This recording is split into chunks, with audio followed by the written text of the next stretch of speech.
Greetings internet and happy Sunday. So, I filmed last week's video about 2 minutes ago.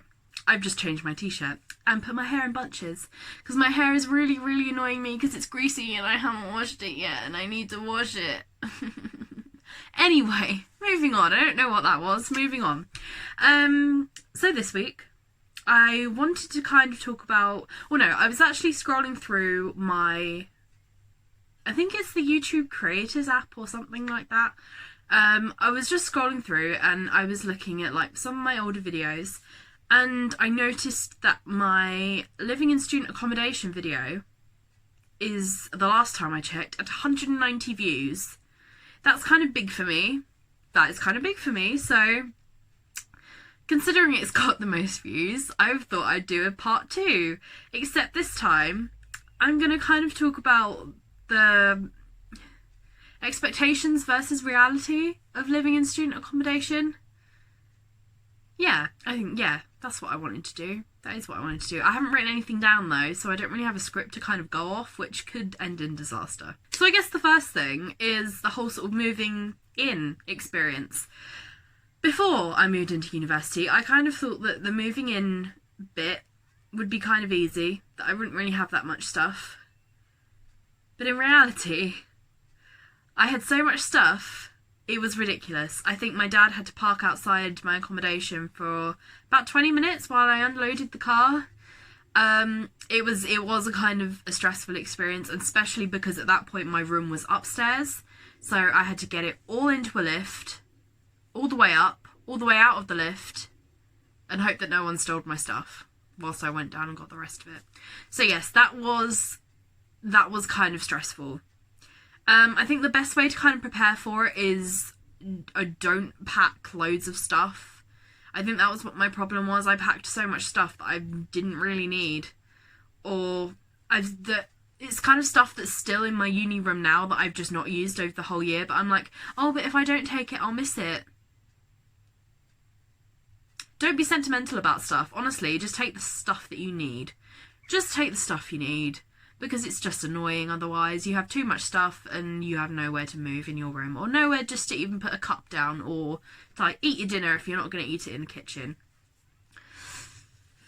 Be very careful when you're packing. So the second thing, I think I kind of spoke about this in my flat tour video, maybe the kitchen part of that video, or the kitchen video, because I know I did 2 parts of that. Yeah, the kitchen video. I kind of spoke about having loads of cutlery and stuff and how you don't need that much cutlery. I have 1 set of cutlery, that is it, and I have 2 plates, like dinner plates, 2 smaller plates, and 2 bowls. I have 1 saucepan, a couple of baking oven, I have like a baking tin and I have a baking sheet. Then I have my cupcake tray thing that you obviously put in the oven to make cupcakes, and a cooling rack. That is pretty much it. But I've kind of accumulated too many cups and mugs and I need to get rid of some, or I just need to like not bring them all with me next time when I move to my new place. Because they do take up a lot of room and I didn't really realise that until I sort of opened the cupboard and saw them all precariously stacked on top of each other. It's like, right, cup Jenga anyone? Not ideal. So yes, that's kind of expectations of having like loads of cutlery, having lots of things to like nice new stuff to use. The reality of it is that it's all going to get covered in food and you're not going to be asked to wash it up, and it's all going to sort of sit in a stack by the sink. I personally am quite picky about me personally, I'm very aware that other people use the kitchen. It's not just me. So whenever I eat or have cooked with anything, I very rarely leave it on the side. It's actually got to the point where sometimes I cooked dinner, then I put my dinner on my plate in the microwave, closed the microwave, washed everything up, put it all away, then I ate my dinner. It got to that point where I was like, oh, I don't want the kitchen to be a mess. That was kind of very usually after the cleaner had come in. Like every couple of weeks the cleaner comes in to clean our kitchen. So I was kind of more focused on making sure everything was put away before I even started eating. like once she cleaned it, because I was like, the kitchen looks amazing, it looks ridiculously clean, it did not look like this 2 days ago. So I kind of want to keep it that way, but then it never really ends up staying clean. I cook one meal, there's rice over the floor, and that's it. It will stay there.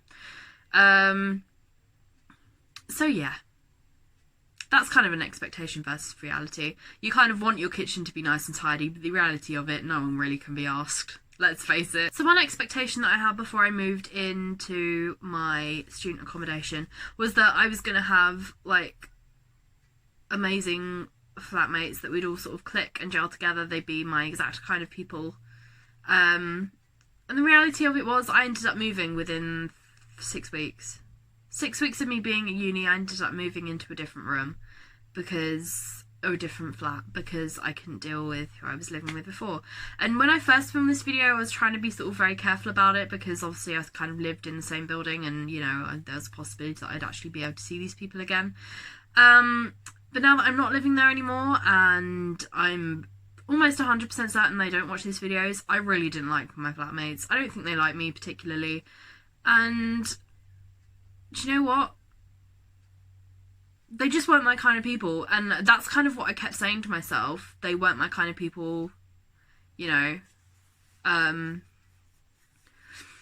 not always going to meet people that I get along with, but the matter of the fact was they were doing drugs and stuff in the kitchen, and it was really, really disgusting, and I didn't want to live with it. You shouldn't have to live with it either.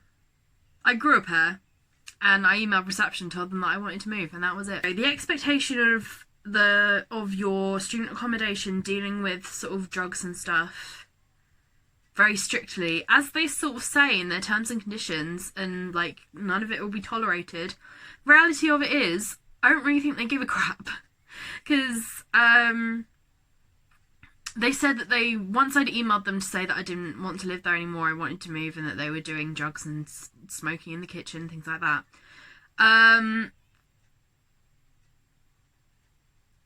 They said that they boosted security. I never really saw security sort of around the flat at all.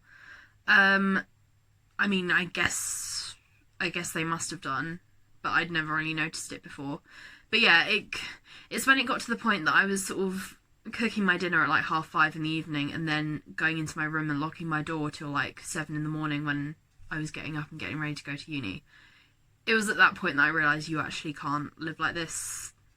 That isn't fair on you. You're not being fair on yourself. So you just have to get out of that situation.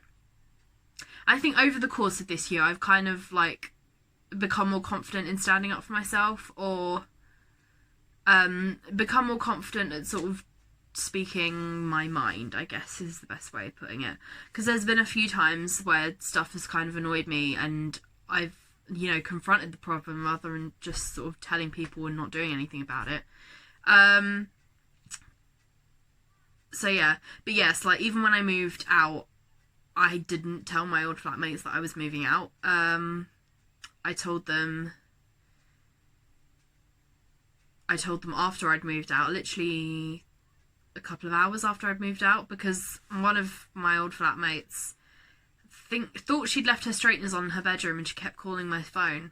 I didn't answer it, but I just texted them all saying, you leaving your straighteners on isn't my problem. And secondly, by the way, I'd moved out because I didn't want to live in whatever that was. But the most awkward thing is that I was still getting post sent to my old flat address. So there was a couple of times I actually had to go upstairs and get the key for our letterbox, which was kind of awkward and slightly strange. They didn't really ask me anything about why I'd moved. I think they kind of knew why I'd moved, is because I really just didn't want to be in that environment anymore. And I don't think they liked me particularly either, because I'm not the kind of person to sit and do drugs in the kitchen. And I think they used to go out quite a lot, and I like going out, don't get me wrong, I like to go on a nice night out, I like to go clubbing and stuff, but when it's like every night and then it's like trolleying back home drunk or being really, really loud in like the middle of the night, that's just not me. It's just not me. After I've been on a night out, I get more like, I know obviously people get drunk on nights out, I know this, but this is why people tell me that, like, I'm older than I am, because I'm more drunk when I leave to go on a night out than when I come back. Once I get to a club, I'm very, very sort of careful about what I drink, because I'm like, right, I have responsibility, I have other people here, and I need to get home and things like that. So I'm sort of very, very careful. I'm kind of like a plain Jane when it comes to that sort of thing. Yeah. I have no regrets. It's just, I have no shame either, because that's just how I am. And yeah, who I was living with, they were just not my kind of people. So finally, moving on to where I actually moved into, like, I had Emma and Carla to begin with. It was so good, because I'd finally sort of found my people. They would sit and watch films with me. We would go out and we would have dinner and stuff like that. And we did so much together in, like, quite a short amount of time. So we gelled quite quickly, and then obviously we have Rebecca join us as well, and just everything about it was kind of what I'd hoped it would be. But yeah, going back to your expectation, the expectation that drugs and stuff and, like, smoking isn't tolerated in student accommodation, it's absolute rubbish, because they were never actually, my old flatmates were never actually, like, reprimanded or whatever for doing drugs and stuff in the kitchen. And as far as I know, they carried on doing it.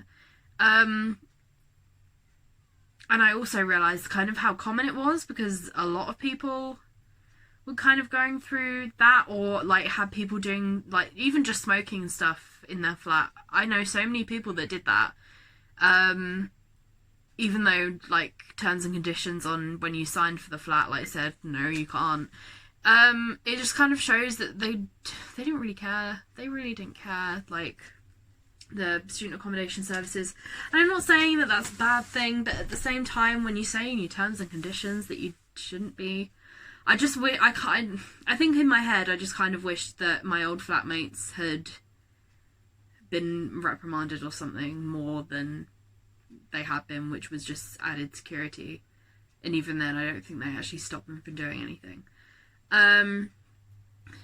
But yeah, like, Rebecca came from the exact same situation as me, and my friend Rosie, who I'm moving in with next year, she says that her flat is, like, exactly the same. And it just baffles me. I guess because I don't really know anyone.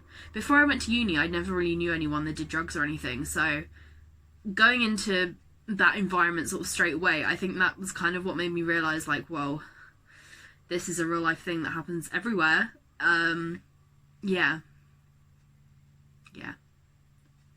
So one expectation of, I think this is kind of one for just university in general. I think you kind of expect,